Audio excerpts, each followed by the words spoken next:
അത് കൊള്ളില്ല, പൃഥ്വിരാജിനൊക്കെ എത്ര കുറ്റം പറഞ്ഞ ആളാണ് ഞാൻ. നമ്മള് ആ ഒരു ലെവലിലേക്കൊക്കെ ഇനി ചിന്തിക്കാൻ പറ്റുമെന്ന് പോലും അറിയില്ല. പക്ഷെ അവരൊക്കെ ഭയങ്കര ടാലന്റ് ആൾക്കാർ. മകൻ അല്ലെങ്കിൽ അതുപോലെ ഒരു ആക്ടർ എന്നുള്ള നിലയിൽ മകനെ പറ്റിട്ട് എന്താ പറയാറില്ല? ഞാൻ മകനാണെന്നുള്ളത് ഇപ്പൊ ഇവിടെയാണ് ശരിക്കും പറഞ്ഞു കഴിഞ്ഞാൽ ഷാറുഖ് അധികം ആൾക്കാർക്കും അല്ല, കുറച്ചു പേർക്കൊക്കെ അറിയാം. അങ്ങനെ മകനാന്നുള്ള കൺസെപ്ഷൻ ഒന്നും സിനിമ ഫീൽഡിൽ വരുന്നില്ല. എനിക്കെതിരെ ചിലപ്പോൾ സംസാരിക്കുന്നത് കൂടി അവനായിരിക്കും. യൂട്യൂബ് ചാനലൊക്കെ വന്നതുകൊണ്ട് എല്ലാവരും ഇപ്പൊ അത് നോക്കിയിട്ടൊക്കെ ആണല്ലോ പോണ്. അപ്പൊ അവരെന്ത് പറയുന്നു എന്നാണ് നമ്മള് പ്രേക്ഷകർ ശ്രദ്ധിക്കുന്നത്. അവർ നെഗറ്റീവ് പറഞ്ഞ പ്രേക്ഷകർ പോരാ തോന്നുന്നു, അത് അവർ സ്പ്രെഡ് ചെയ്ത് പോകും. കുറച്ച് വിഭാഗം, എല്ലാവരും എന്നല്ല, കുറച്ച് വിഭാഗം.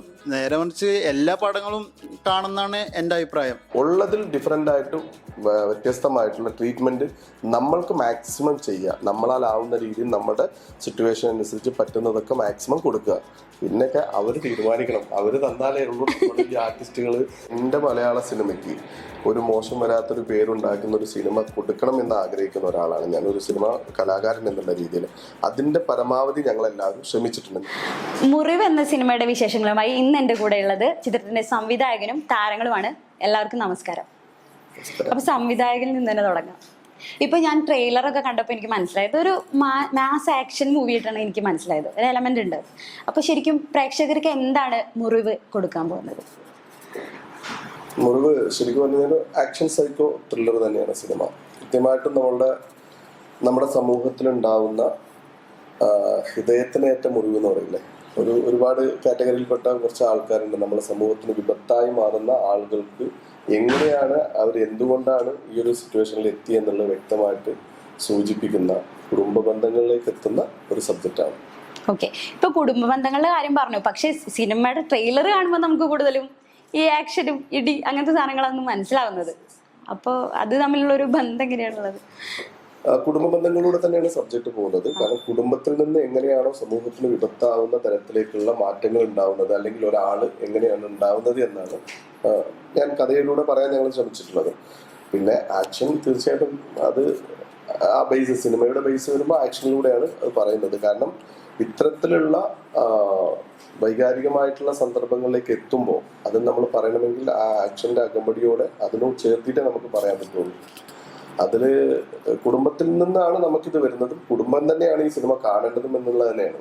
പക്ഷെ പറഞ്ഞിരിക്കുന്ന പാറ്റേൺ ഒരു സൈക്കോയുടെ അല്ലെങ്കിൽ ഒരു ആക്ഷൻ സൈക്കോ പാറ്റേണിലാണ് മാത്രം.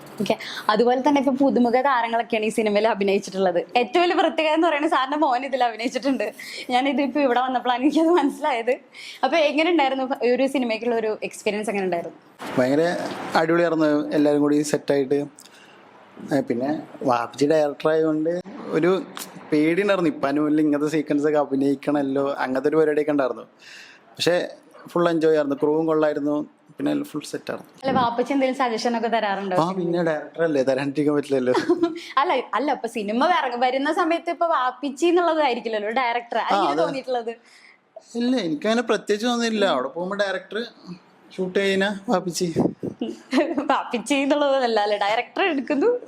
അവിടെ പോയി ഡയറക്ടർ അവിടെ പോയിട്ട് വാപ്പിച്ചി അത് ഇങ്ങനെ ചെയ്തോട്ടെ വെച്ചാൽ നല്ല കേൾക്കും, നല്ല ചീത്ത കേൾക്കും. ഓക്കെ, അതുപോലെ തന്നെ വേറൊരു കഥാപാത്രം ചെയ്ത റിയാദിന്റെ ക്യാരക്ടർ. അപ്പൊ ഞാൻ സത്യം പറഞ്ഞു കഴിഞ്ഞാൽ എനിക്കിപ്പോ കണ്ടപ്പോ ശരിക്കും ഈ ഒരു ക്യാരക്ടർ ആണോ എന്ന് എനിക്ക് മനസ്സിലായ പോലില്ല. പോസ്റ്ററിലൊക്കെ കാണുമ്പോ ശരിക്കും മീശൊക്കെ ആയിട്ട് ഞാൻ വെച്ചു ഇത് തന്നെയാണോ അഭിനയിച്ചിരിക്കുന്നത് എനിക്ക് തോന്നല്ലോ. അങ്ങനെ ഒരു ക്യാരക്ടർ ആണെന്ന് ഷമീർ ഭായ് പറഞ്ഞിരുന്നു ആദ്യം തന്നെ. അപ്പൊ അതിനുവേണ്ടി ഒന്ന് മീശയൊക്കെ വളർത്തണം, ഒന്ന് സ്റ്റൈലൊക്കെ മാറ്റണം എന്ന് ആദ്യം പറഞ്ഞിരുന്നു. അതിനുവേണ്ടി ഒരു പ്രിപ്പറേഷൻ ഒക്കെ ചെയ്തു വന്നതാണ്. അങ്ങനെ ഒരു മീശയൊക്കെ വെച്ചൊരു ക്യാരക്ടർ ഒന്നും അല്ല ഞാൻ. ശരിക്കും കണ്ടു കഴിഞ്ഞ ഒരു ഭയങ്കര ഒരു കട്ട ഒരു വില്ലൻ ലുക്ക് തന്നെയാണ് റോൾ. അങ്ങനെ അതിൽ ഇത്തിരി ഒരു സീനിയോറിറ്റി ഉള്ള ഒരു റോള് വേണമെന്ന് പറഞ്ഞിരുന്നു ആദ്യം, ഒരു മാർഷൽ ആർട്സ് സ്കൂളൊക്കെ നടത്തുന്ന. അതിന്റെ ഒരു അപ്പൊ ഈ സിനിമയിലേക്ക് എങ്ങനെയാ വരുന്നത്? സിനിമയിൽ വരുന്ന എനിക്ക് ഷമീർക്കെ കുറച്ച് വർഷമായിട്ട് അറിയാം, നമ്മൾ നല്ല ഫ്രണ്ട്സാണ്, നമ്മൾ കുറച്ച് കാലമായിട്ട് അറിയാം. അപ്പം ഞാനും ഇതിലോട്ട് വരണമെന്ന് പണ്ടൊക്കെ ആഗ്രഹിച്ച ആളാണ്. പക്ഷെ ഒരു ചാൻസ് അങ്ങനെ നമുക്ക് ഒത്തു വന്നില്ല. കുറച്ച് വർഷം മുമ്പൊക്കെ ആഗ്രഹം ഉണ്ടായിരുന്നു, വളരെ വർഷങ്ങൾക്ക് മുമ്പ്. കുറച്ചൊന്നും പറഞ്ഞാൽ പോരാ. കണ്ണൂരൊരു ഷൂട്ട് ഉണ്ടായിരുന്നു കുറെ മുമ്പ്. എനിക്കൊന്ന് ബീൻ ആന്റണി ആ സമയത്ത് ഒരു ജൂനിയർ ആർട്ടിസ്റ്റ് ആയിട്ട് ചെയ്യുന്ന സമയത്ത് അതിന് ഞാൻ സ്കൂള് കഴിഞ്ഞ് മതിൽ ചാടി അവിടെ പോയി എൻ്റെ ബുക്കിൽ നിന്ന് ഒരു പേപ്പർ പറിച്ചിട്ട് കൊടുത്ത് ഓട്ടോഗ്രാഫ് വാങ്ങി അതൊക്കെ വേറെ രസം എന്താന്ന് വെച്ചാൽ അതിപ്പോ ബീന ചേച്ചി ഇപ്പൊ കഴിഞ്ഞ മാസം കണ്ട് അത് പോസ്റ്റ് ചെയ്തിരുന്നു. ആളുടെ ഇൻസ്റ്റാഗ്രാമിൽ അത് പോസ്റ്റ് ചെയ്തിരുന്നു. വൈകാരികമായിട്ടുള്ള ഇതോടുകൂടി ബീന ചേച്ചി പറഞ്ഞു ഒരുപാട് കാലം. സത്യം, അത് ശരിക്കും പറഞ്ഞാൽ നമ്മളൊരു ആരാധന എന്ന് പറയുന്നത് വലിയൊരു കാര്യം തന്നെയല്ലേ ശരിക്കും. അല്ല, അന്ന് തൊട്ടേ സിനിമ മനസ്സിലുണ്ടായിരുന്നു. അപ്പൊ എങ്ങനെ അത് എത്തിപ്പെടണം, നമുക്കത് റീച്ച് ഒന്നും ഇല്ല. ഞാൻ ബേസിക്കലി കണ്ണൂരിൽ നിന്നാണ്. അപ്പൊ കണ്ണൂരിൽ നിന്ന് കൊച്ചി വേണ്ടെന്നൊക്കെ പറഞ്ഞാൽ നമുക്ക് എത്തിപ്പെടാൻ ബുദ്ധിമുട്ടാണ് കുറച്ച് മുമ്പ്. ഇപ്പോഴത്തെ അല്ല, കുറച്ച് മുമ്പുള്ളൊരു സമയം. പിന്നെ എങ്ങനെയൊക്കെയോ വന്ന് നമ്മൾ ബന്ധപ്പെട്ട് ഇപ്പം പറയുമല്ലോ, എങ്ങനെയും നമുക്ക് ഉള്ളിലുണ്ടെങ്കിൽ അത് എങ്ങനെയെങ്കിലും ആയിട്ട് നമ്മൾ എത്തിപ്പെടും. അത് അങ്ങനെ വന്ന് പെട്ടതാണ്. ശരിക്കും നിങ്ങളുടെ കഥാപാത്രം എങ്ങനെയാ സിനിമയില്? കഥാപാത്രത്തിനെ പറ്റിട്ടൊന്ന് പറയോ രണ്ടുപേരും? പറയാം. എൻ്റെ കഥാപാത്രം മാസ്റ്റർ രഘുവരൻ എന്ന് പറഞ്ഞൊരു മാർഷൽ ആർട്സ് സ്കൂൾ നടത്തുന്നതാണ്. കൂടുതൽ കഥയായിട്ട് അങ്ങനെ പറയാൻ പാടില്ല എന്നുള്ളൊരു കഥയല്ലേ, കഥാപാത്രത്തെ പറ്റി നമുക്ക് പറയാലോ, കുഴപ്പമൊന്നുമില്ല. മാർഷൽ ആർട്സ് സ്കൂൾ നടത്തുന്ന രണ്ട് തരത്തിലാണ് എങ്ങനെയാണ് എന്നുള്ളത്. ഒരു സിനിമന്റെ പ്രധാനപ്പെട്ട ഒരു ഭാഗങ്ങളിലൂടെ പോകുന്ന ഒരു കഥാപാത്രമാണ്. പക്ഷെ അത് നായകനാണോ വില്ലനാണോ എന്നുള്ള സിനിമ കഴിഞ്ഞതിന് ശേഷം സിനിമ കണ്ടിറങ്ങി അറിയാം നായകനായിരിക്കും വില്ലനായിരിക്കും സ്കോർ ചെയ്യാൻ പോകുന്നത് അല്ലേ. അതുപോലെ തന്നെ സോന ഇതിലൊരു പ്രധാന കഥാപാത്രത്തെ അവതരിപ്പിച്ചിട്ടുണ്ട്. എങ്ങനെയുണ്ട് ഈ സിനിമയിൽ വന്നുള്ള ഒരു എക്സ്പീരിയൻസ്? എങ്ങനെ ഉണ്ടായിരുന്നു? നല്ലൊരു എക്സ്പീരിയൻസ് ആയിരുന്നു. പിന്നെ പ്രത്യേകിച്ച് എന്താ പറയാ, എല്ലാരും നല്ലൊരു ഫാമിലി കിട്ടിയ പോലെ ആയിരുന്നു അവിടെ ചെന്നപ്പോ. അല്ല, എനിക്ക് സത്യം പറഞ്ഞ വന്നപ്പോ തന്നെ ഡയറക്ടറോട് സംസാരിച്ചപ്പോ എനിക്ക് മനസ്സിലായ ഒരു കാര്യം, ഭയങ്കര ഫ്രണ്ട്ലിയാണ്. അതുപോലെ തന്നെയായിരുന്നു സെറ്റിലൊക്കെ? അങ്ങനെ തന്നെയാണ്. നമുക്ക് ഷൂട്ടിന്റെ ടൈമിൽ അതിന്റെ രീതിക്ക് നിൽക്കും, അതല്ലാത്തപ്പോ നമ്മളെല്ലാരും ഒരു ഫാമിലി പോലെ തന്നെയാണ്. ഭയങ്കര സ്ട്രിക്റ്റ് ആണ്. ചെയ്തില്ലെങ്കിൽ അതിനനുസരിച്ച് നമുക്ക് അതെ മാറിയേക്കണം അവിടെ നിന്ന്. ശരിക്കും അതുപോലെ തന്നെയാണ്. പിന്നെ അതുപോലെ തന്നെ ഏറ്റവും പറയേണ്ട ഒരു കാര്യം എന്ന് പറഞ്ഞാൽ നിഷാദ് കോയ സാറും ഒക്കെ അഭിനയിച്ചിട്ടുണ്ട്.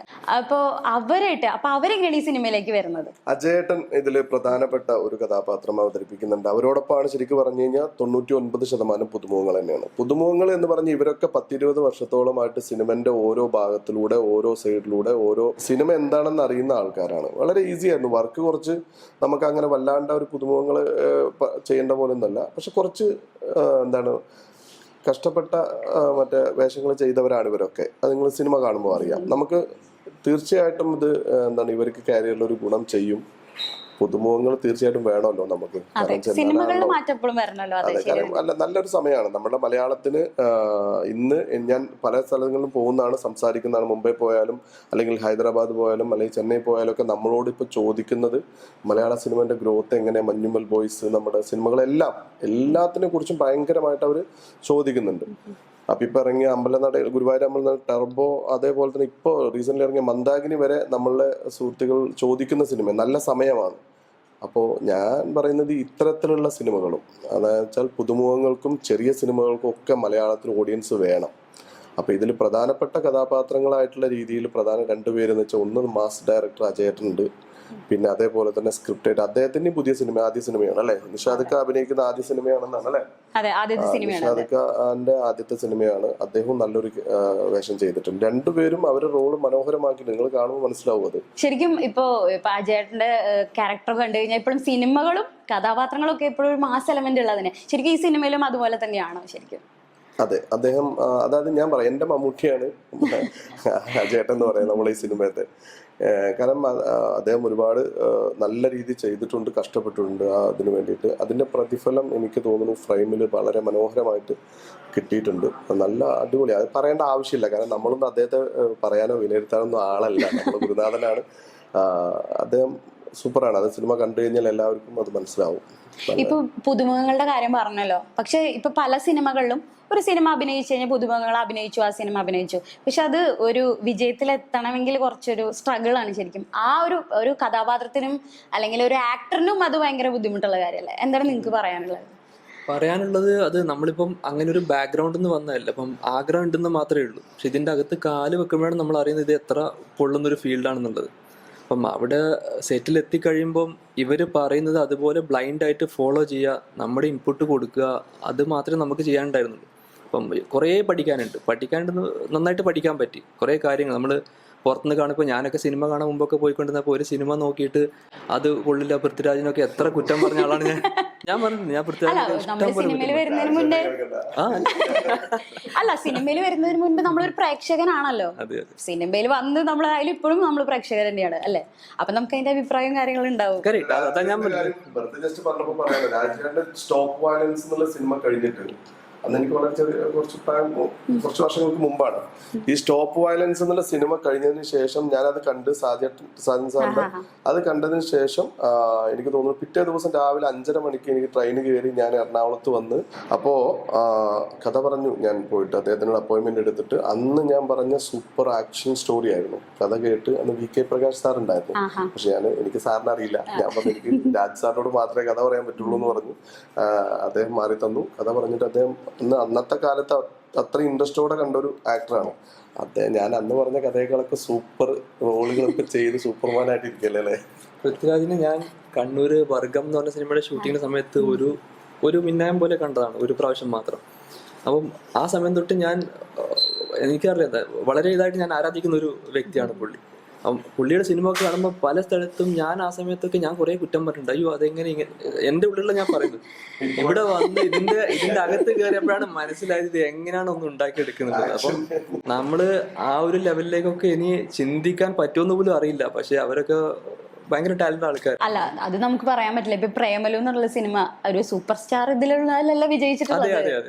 അപ്പൊ നമുക്ക് പ്രതീക്ഷിക്കാം നമ്മൾ എങ്ങനെ ആവും എന്നുള്ളത്. നമുക്ക് ഒരു ദിവസം ചിലപ്പോ ഒരു നല്ല സിനിമ ചെയ്തിട്ട് നമ്മൾ എവിടെ വരെ എത്തും എന്നുള്ളത് നമുക്ക് പറയാൻ പറ്റില്ല. ആയി അതാ ഞാൻ പറഞ്ഞത്. പക്ഷെ നമ്മള് അവര് വിചാരിച്ചിട്ട് പോലും ഉണ്ടാവില്ല അങ്ങനെ ആവും എന്നുള്ളൊരു കാര്യം. നമുക്കും ഒരു സ്പേസ് ഉണ്ട്. അവരുടെ മൂവിയൊക്കെ ചെയ്യുന്ന പോലെ എല്ലാവർക്കും ഒരു സ്പേസ് ഉണ്ട്. ഇപ്പൊ ഇതുപോലത്തെ ഡയറക്ടേഴ്സ് ഒക്കെ ഉണ്ടെങ്കിൽ ഇഷ്ടം പോലെ നമ്മളെ പോലെ ആഗ്രഹിക്കുന്ന ലക്ഷക്കണക്കിന് ആൾക്കാരുണ്ടാവും. അപ്പൊ അവർക്കൊക്കെ ഒരു സ്പേസ് കിട്ടണമെങ്കിൽ ഇതുപോലുള്ള ഡയറക്ടേഴ്സ് വരണം, അതുപോലുള്ള പ്രൊഡക്ഷൻ ഹൗസസ് വരണം, ആൾക്കാർക്ക് ചാൻസസ് കിട്ടണം, അതിന്ന് വളർന്ന് വരണം. ഇപ്പൊ സോനോട് ചോദിക്കാനുള്ളത്, ഇപ്പൊ പല സിനിമകൾ ഇപ്പൊ കണ്ടിട്ടുള്ള എനിക്ക് തോന്നിയിട്ടുള്ള ഒരു കാര്യമാണ് ഇപ്പൊ സ്ത്രീ കഥാപാത്രങ്ങൾക്ക് കൂടുതലും ഇൻവോൾവ്ഡ് ആയിട്ടുള്ള ക്യാരക്ടറൊക്കെ കുറവാ ഭയങ്കരമായിട്ട്. അപ്പൊ ആണ് ഇപ്പൊ അത് കാരണം തന്നെ മലയാള സിനിമയിൽ മന്ദാകിനി കണ്ടിട്ടില്ല.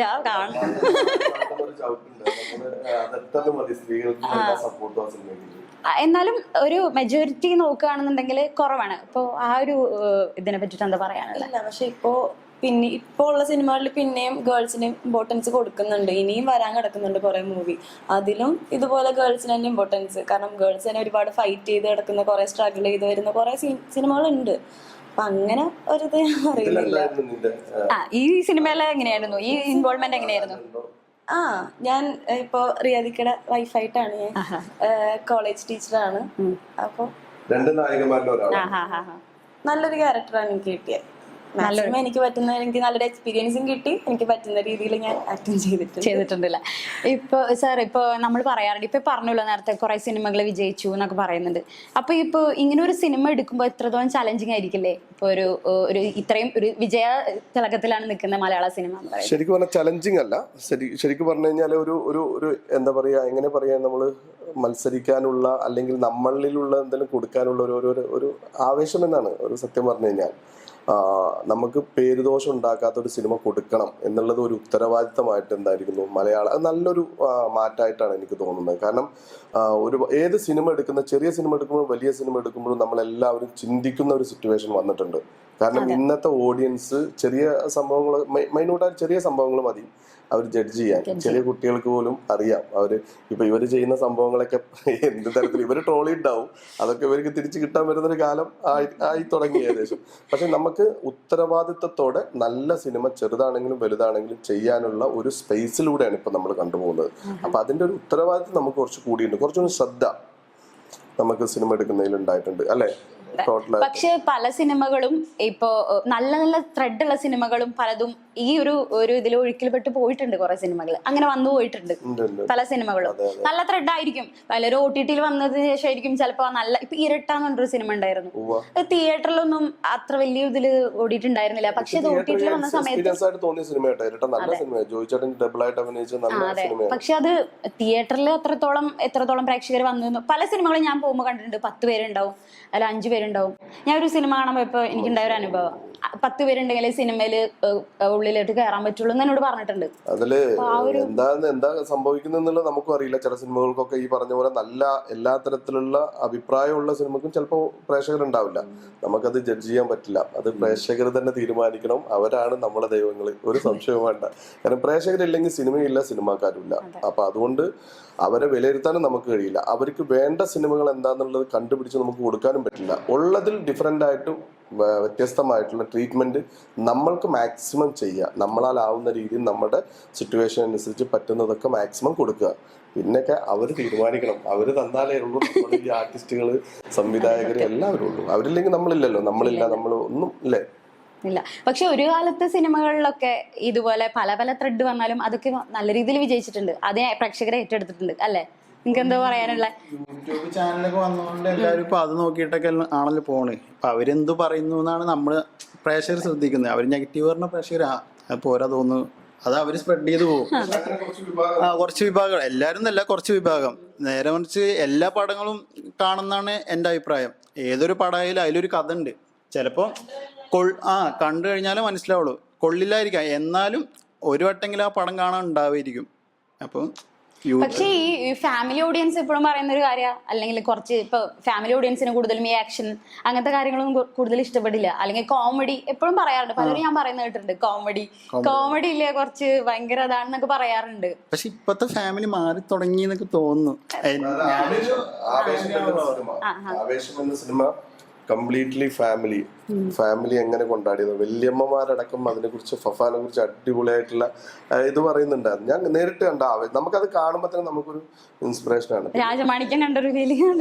രാജമാണിക്യം അതിന്റെ അപ്പുറത്ത് ഫഫ അതിലൊരു സംഭവം കൊണ്ടുവന്ന് വെച്ചിട്ടുണ്ട്.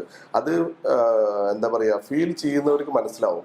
ആ ക്യാരക്ടർ, ഞാൻ പറയുന്നു അല്ലു അർജുന്റെ പുഷ്പയിലുള്ള ക്യാരക്ടർ പോലത്തെ ഒരു ക്യാരക്ടറേഷൻ ഫഹദ് ഫാസിൽ എന്ന് പറയുന്ന നമ്മുടെ മലയാളത്തിന്റെ കമൽഹാസൻ ചെയ്തു വെച്ചിട്ടുണ്ട്.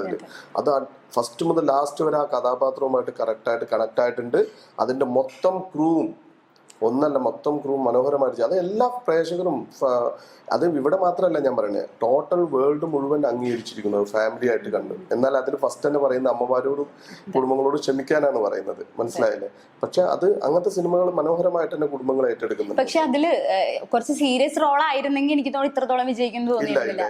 ഒരിക്കലും ആ ക്യാരക്ടർ, ഫഫയുടെ ക്യാരക്ടർ ശരിക്കും അത് ആ സീരിയസ് ആയിരുന്നെങ്കിൽ വളരെ സീരിയസ് ആട്ടോ അതാണ് അതിന്റെ ഏറ്റവും വലിയ സംഭവം. അദ്ദേഹം വളരെ സീരിയസ് ആണ്. അതില് പല ഇമോഷണൽ സംഭവങ്ങളൊക്കെ അദ്ദേഹം ഉള്ളിൽ അനുഭവിക്കുന്ന മാനസിക സംഘർഷമൊക്കെ ഞാനിങ്ങനെ പറയുന്നത് എനിക്ക് തോന്നിയാണ്. ഞാൻ 4-5 വട്ടം കണ്ട സിനിമയാണ്.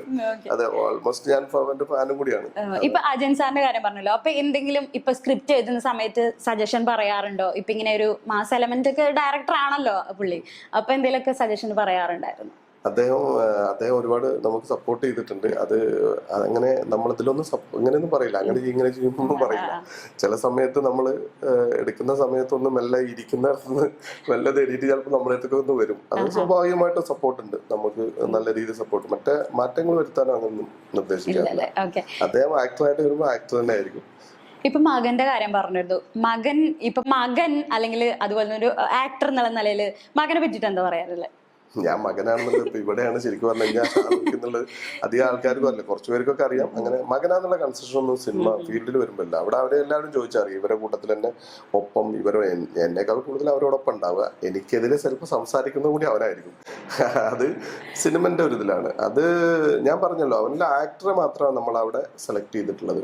പിന്നെ ഒരു അച്ഛൻ എന്നുള്ള രീതിയിൽ അവനൊരു ആക്ടറായി അവന്റെ കാര്യങ്ങൾ വരണം എന്ന് ആഗ്രഹിക്കുന്ന ഒരാളാണ് ഞാൻ. അതിനുള്ള കഴിവ് അവനുണ്ട് എന്ന് വിശ്വസിക്കുന്ന ഒരാളാണ് ഞാൻ.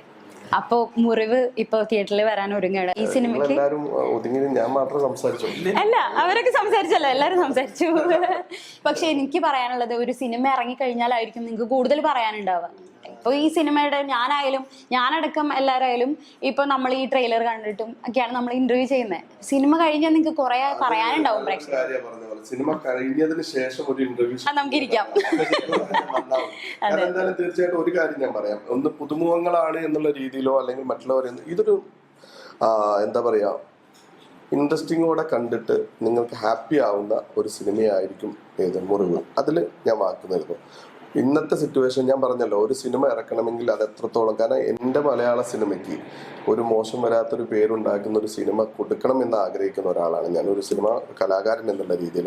അതിൻ്റെ പരമാവധി ഞങ്ങളെല്ലാവരും ശ്രമിച്ചിട്ടുണ്ട്. ഞങ്ങളെല്ലാവരും ഉണ്ട് കേട്ടോ, ഞങ്ങൾ മൊത്തം ക്രൂ ഉണ്ട്. ഒരു ഡയറക്ടർ മാത്രം കഴിവുകൊണ്ടല്ല, അല്ലെങ്കിൽ എൻ്റെ മാത്രം കഴിവുകൊണ്ടല്ല ഈ സിനിമ. ഞങ്ങൾക്കിതിൽ അഹോരാത്രം പണിയെടുത്ത എല്ലാവരും ഒരുമിച്ച് നിന്നിട്ടെടുത്ത ഒരു കുടുംബമായിട്ടെടുത്ത സിനിമയാണ്. പിന്നെ പുതുമുഖങ്ങൾ ഞാൻ ആക്ട് എന്നുള്ള രീതിയിൽ മാത്രമല്ല പുതുമുഖങ്ങൾ, ഇതിന്റെ ക്യാമറാമാൻ പുതുമുഖമാണ്. പല ടെക്നിക്കൽ സൈഡിലും പുതുമുഖങ്ങൾക്ക് അവസരം കൊടുത്തിട്ടുണ്ട്. പാട്ടുകാരുണ്ട്, സീതാരാ മാമിന്റെ കൂടെ അവരോടൊപ്പം പുതുമുഖങ്ങൾ പാട്ടുകാരെ കൊടുത്തിട്ടുണ്ട്. പിന്നെ മ്യൂസിക് ചെയ്ത യുനസിയോ, മറ്റേ നമ്മളെ BGM ചെയ്തവരൊക്കെ സൂപ്പറായിട്ട് ചെയ്തിട്ടുണ്ട്. എല്ലാവരും വളരെ മനോഹരമായിട്ട് ഒരുമിച്ച് കഷ്ടപ്പെട്ട മുറിവ് പ്രേക്ഷകരെ നിരാശപ്പെടുത്തില്ല തിയേറ്ററിൽ എന്നുള്ളൊരു ഉറപ്പ് നമ്മൾ ഇന്നലെയാണ് നമ്മൾ ക്യൂബിൽ ഇതിന്റെ ഫൈനൽ സംഭവം കണ്ടിട്ടുള്ള എൻജോയ്മെന്റും കരച്ചിലൊക്കെ കഴിഞ്ഞിട്ടാണ് കുറച്ച് പേരൊക്കെ സന്തോഷം കൊണ്ട് കുറച്ച് കരയൊക്കെ ചെയ്തു. സന്തോഷം കൊണ്ട് കുറച്ച് കരകാരെ ആദ്യമായിട്ടാണ് ഒരു സിനിമ ഇന്നലെ എത്തിയിട്ടുള്ളൂ ദുബായിലാണ് ആള്. ഞാൻ പറഞ്ഞത് കുറേ വർഷങ്ങൾ നമ്മൾ കൊണ്ടുനടന്നൊരു കാര്യം അത് ഇത്ര ഭംഗിയായിട്ട് ചെയ്തു വെച്ചു. അത് കാണുമ്പോൾ അത് മാത്രമല്ല, ആ സിനിമയിൽ ഒരു വളരെ സ്ട്രോങ് ആയിട്ടുള്ള ഒരു മെസ്സേജ് ഉണ്ട്. അത് ഫാമിലി വന്ന് കാണേണ്ട സിനിമയാണ്. അത് ഫാമിലി തിയേറ്ററിൽ തന്നെ വന്ന് കാണേണ്ട സിനിമയാണത്. അപ്പം അത് കഴിഞ്ഞു അത് എൻഡ് ചെയ്യുന്ന ഒരു പോർഷനൊക്കെ എന്ന് പറഞ്ഞാൽ അത് ഭയങ്കര ടച്ചിങ് ആയിട്ടുള്ളൊരു ഫീലിംഗ് ആണ്. എനിക്ക് കണ്ടപ്പോ തന്നെ തിയേറ്ററിൽ ഇരുന്നിട്ട് അത് ഞാൻ തന്നെ സന്തോഷം കൊണ്ട് മാറ്റി നിർത്താൻ പറ്റാത്ത ഒരു നടനാണ് ഇവരും. അവരൊക്കെ തീർച്ചയായിട്ടും ഇവരൊക്കെ ഓരോ ആക്ടേഴ്സിനും അവർ സ്പേസ് ഉണ്ടാവും. മലയാളം തീർച്ചയായിട്ടും ഇവർ അവഗണിക്കില്ല എന്നുള്ള തന്നെയാണ് സന്തോഷം, പ്രാർത്ഥനയാണ്. അപ്പൊ ഇനി പുതുമുഖങ്ങൾ എന്നല്ലാതെ വലിയൊരു സൂപ്പർ സ്റ്റാറുകളാവട്ടെ എല്ലാവരും, സാറും അത് വലിയ നല്ല നല്ല സിനിമകളുടെ ഭാഗമാവട്ടെ എന്ന് ഞാൻ ആശംസിക്കുകയാണ്. അപ്പൊ മുറിവ് എല്ലാവരും തിയേറ്ററിൽ പോയി കാണണം എന്ന് ഞാൻ ഇന്നുകൂടി പറയാണ്. അപ്പൊ നമുക്ക് ഇനിയൊരു ഇന്റർവ്യൂവിന് ഇരിക്കാം സിനിമ കഴിഞ്ഞതിന് ശേഷം. അപ്പൊ എല്ലാവർക്കും നന്ദി. Thank you so much. Thank you.